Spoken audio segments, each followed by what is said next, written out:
انتخابی فہرستوں کا معاملہ بھی کچھ سیاسی جماعتوں نے اٹھایا ہے۔ 2002 اور 2007 کی انتخابی فہرستوں میں اس قدر فرق کیوں تھا؟ یہ فرق کیسے دور ہوا؟ نادرا اور الیکشن کمیشن کی ریکارڈز میں مماثلت کیوں کم تھی؟ یہ ایک 10 سالہ دلچسپ تاریخ ہے۔ 2002 کی انتخابی فہرست جو تھی وہ بغیر شناختی کارڈ کے بنی تھی، اس میں 50% شناختی کارڈ نہیں تھے، اور ہم نے اس وقت شناختی کارڈ کی شرط لازمی نہیں تھی، لیکن 2002 کے بعد جو ترمیم آئی انتخابی فہرست ایکٹ میں، اس کا نام ہے الیکٹر رولز ایکٹ 74، اور الیکٹر رولز جو ہے ہمارا 74 کا آگے رولز 74، اس میں سیکشن 3 میں لکھا گیا کہ آپ کا شناختی کارڈ ہونا لازمی ہے، تو ہم نے تو قانون کے مطابق کیا۔ ایک مرتبہ بے نظیر بھٹو صاحبہ عدالت میں گئیں کہ 2,70,00,000 ووٹ چوری ہو گئے ہیں، حالانکہ نادرا ڈیٹا بیس کے ذریعے اس وقت بھی ایک ووٹر لسٹ ٹھیک بن گئی تھی کہ جو ڈبل اور ٹرپل انٹری والے تھے وہ نکال دیے گئے تھے، جس کی وجہ سے ایک تعداد کم نظر آئی۔ لیکن جب سیاسی ایک دباؤ آیا اور اس وقت سپریم کورٹ نے ایک فیصلہ دیا تو الیکشن کمیشن نے ان ووٹ پورے کرنے کے لیے ادھر ادھر سے سارے لسٹوں میں ڈال دیے۔ پھر عمران خان صاحب گئے کہ بھی یہ بوگس ووٹ ہیں، پھر 2,70,00,000 کا قصہ پھر شروع ہو گیا۔ وہ لوگ کہتے تھے بوگس ہیں، وہ غلط ہے، بوگس کی کوئی بات نہیں تھی۔ وہ پرابلم اس وقت یہ ہوئی تھی کہ کچھ ڈیٹا نادرا کے پاس تھا، نادرا کے پاس انہی کا ڈیٹا ہوگا نا جنہوں نے شناختی کارڈ بنایا ہے۔ جن لوگوں نے شناختی کارڈ نہیں بنایا تھا اس وقت، ان کا ڈیٹا تو نادرا کے پاس نہیں ہو سکتا تھا نا، تو اس لیے جو ووٹر لسٹ الیکشن کمیشن کی تھی اور نادرا کی لسٹ تھی اس میں فرق پڑ گیا۔ اب یہ ہے کہ بڑی حد تک اس میں بہتری آئی ہے۔ دیکھیں، اگر پچھلے 2008 کے الیکشن جن کو ہم نسبتاً مستند مانتے ہیں، اس کے اندر تقریباً 3.25 کروڑ مشتبہ ووٹ، وہ سارے بوگس ووٹ نہیں تھے، وہ مشتبہ ووٹ تھے، 3-4 ان کی کیٹیگریز تھیں۔ کسی کے پاس آئی ڈی کارڈ ڈیجیٹلائز نہیں تھا، کسی کے پاس آئی ڈی کارڈ تھا ہی نہیں لیکن رجسٹرڈ ووٹر تھا، کسی کی کس پیپر میں غلطی تھی، اندراج مختلف تھا، تو وہ سارے بوگس ووٹر نہیں تھے۔ لہٰذا ان کو جن ووٹرز نے ریپلیس کیا ان کی تعداد بھی اتنی ہی ہے جتنے انہوں نے ڈیلیٹ کیا، تو دیٹ پروفز کہ وہ سارے بوگس ووٹر نہیں تھے۔ پہلے یہ تھا کہ ڈپلیکیٹ ووٹ درج ہو جاتے تھے، ایک ووٹر جو ہے ایک جگہ بھی درج ہے، دوسری جگہ بھی درج ہے، تیسری جگہ درج ہے، دھاندلی ہوتی تھی، ان کے ووٹوں ایک جعلی کارڈ بنتے تھے، ان کی بنیاد پر کہیں آپ ووٹ ڈال لیتے تھے۔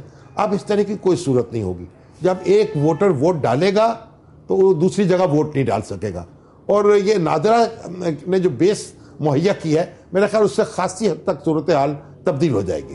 جب ووٹر لسٹ اویلیبل ہو جاتی ہے تو سیاسی جماعتوں کے ورکرز کا کام ہوتا ہے کہ وہ کانسٹیچوئنسی وائز چیک کریں کہ کوئی غیر معمولی انٹریاں تو نہیں ہیں۔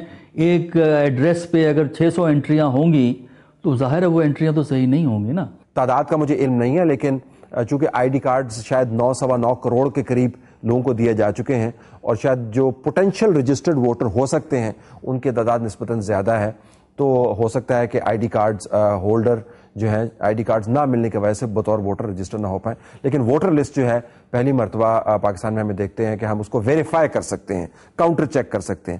پہلے تو آپ کو اپنا نام تلاش کرنے کے لیے پاپڑ بیلنے پڑتے تھے۔ پاکستان جیسے ملک میں جہاں شرح خواندگی آج بھی کم ہے، وہاں انتخابی نشانات بہت اہم کردار ادا کرتے ہیں۔ ہماری سیاسی جماعتوں میں من پسند نشان کے حصول کی دوڑیں لگ جاتی ہیں۔ انتخابی نشان اس صورت میں تو بہت زیادہ اہم ہو جاتا ہے اگر اس کی کوئی ثقافتی، تاریخی یا کوئی مذہبی اہمیت ہو۔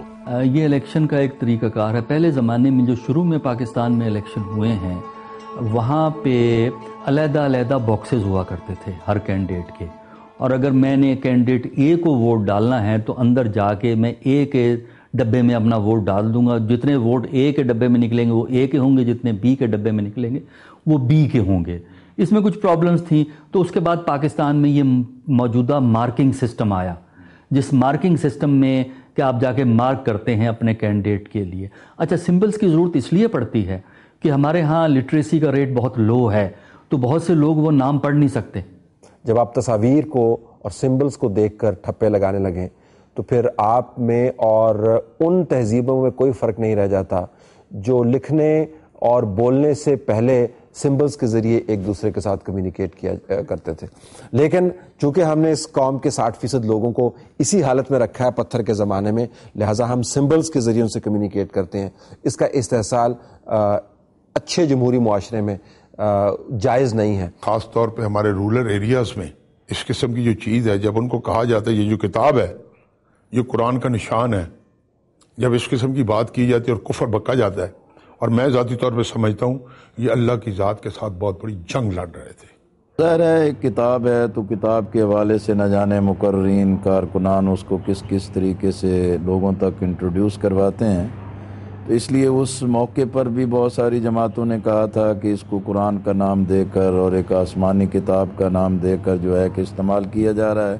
یہ اعتراضات تھے. ویسے تو اگر کتاب پر قرآن پاک کی جو حتمی جو اس کا تقدس ہے اور اس کی جو آفاقی اہمیت ہے اور جو ہمارے دل میں ادب ہے, اگر اس کی مہر نہ لگائی ہوتی تو کتاب کو پاکستان میں ووٹ نہیں پڑنا تھا, کیونکہ پاکستان میں کتاب جو ہے وہ بڑی ہی ایک اکیلی چیز ہے. جن سمبلز کی کوئی ریلیجس سگنیفیکینس ہے یا ہسٹوریکل سگنیفیکینس ہے ان سمبلز کو نہیں استعمال کرنا چاہیے, کیونکہ اس سے ان پارٹیز کو ایڈوانٹیج ہو سکتا ہے.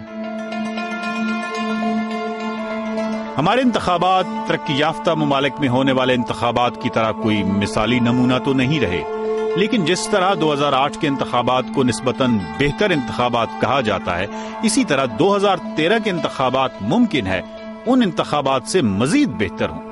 شاید ہم مسلسل 3 یا 4 انتخابات کے بعد ان بہترین اور شفاف انتخابات کی منزل کو بھی پا لیں جو ہر پاکستانی کا خواب ہے.